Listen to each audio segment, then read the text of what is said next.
5 tanesi götürsün. Nasıl bir şey?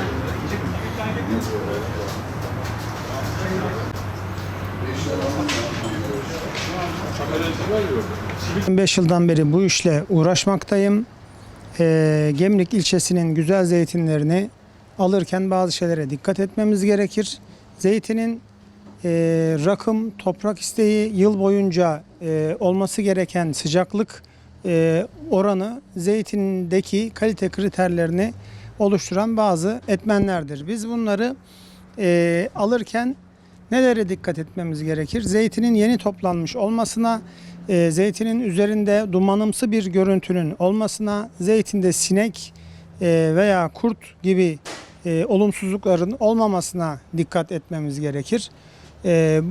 Bunun yapılışında yıllardan beri yapmış olduğumuz usul 5 kilogram zeytine bir su bardağı, 3 kilogram zeytine de bir çay bardağı tuz atarak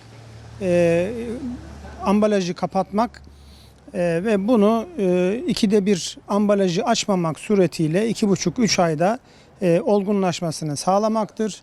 Zeytinin içerisine konan diğer bileşenler, örnek veriyorum, kimileri bir adet çay şekeri veya içerisine bir miktar yağ koyuyorlar. Bunlara gerek olmadığını düşünüyorum. Yıllardan beri biz sadece tuz ile olgunlaştırıyoruz. Bu şekilde olduğu zaman zeytin de eğer kaliteli ise çok kaliteli, düzgün, güzel bir zeytin eldesi oluyor.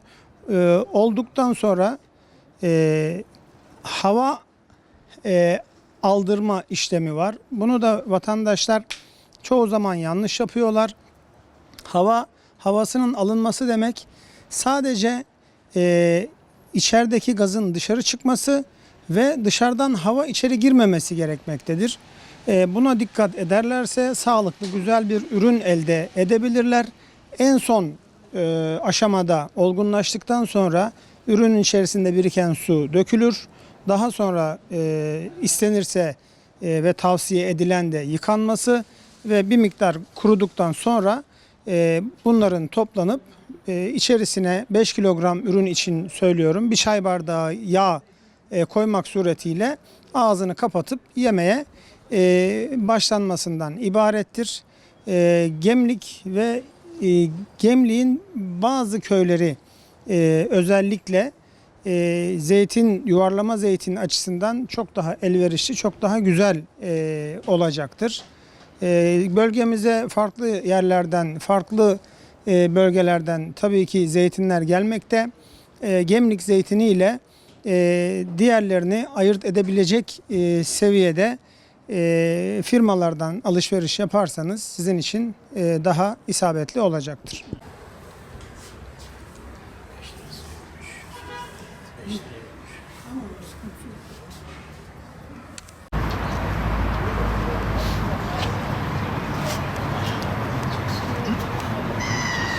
Beş kilo zeytinimizi tartıyoruz. Ondan sonra yıkamadan, özellikle yıkamayı tavsiye etmiyorum. Çünkü yıkandığı zaman zeytin deforme oluyor ve daha sonra ambalajdan yumuşak çıkmasını sağlıyor. Yıkamadan zeytini dolduruyoruz.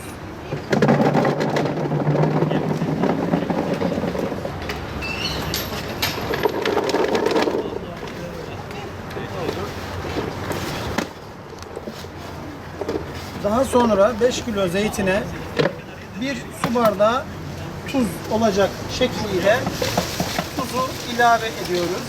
Tuzu istediğiniz yere koyabilirsiniz. En altına da koyabilirsiniz, en üstüne de koyabilirsiniz.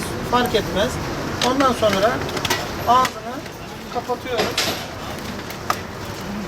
Hava almamasına dikkat ediyoruz. Şöyle bir şey yaptığımız zaman bunu 2 ay, 2,5 ay ağzını hiç açmadan ara sıra bu şişecektir. Gaz yaptığı için. Bunu da şöyle göstereyim. Havasını almak istediğimiz zaman sadece kapağını az bir şey gevşetiyoruz. içeriden gaz çıkıyor ama içine hava girmemesi lazım. Daha sonra hemen tekrardan bunu kapatmamız gerekiyor. 3 ay sonra şuraya kadar su oluşacak.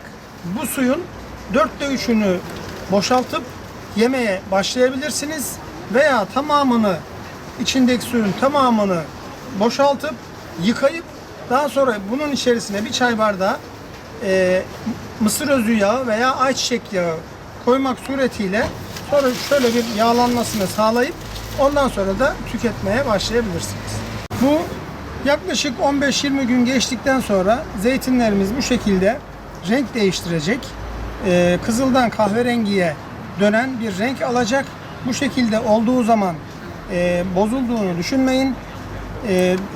Bu 3 ay sonra bunun ağzını açtığınız zaman yaklaşık bir gün ağzı açık bir şekilde beklettiğiniz zaman eski siyah olan rengine geri dönecektir.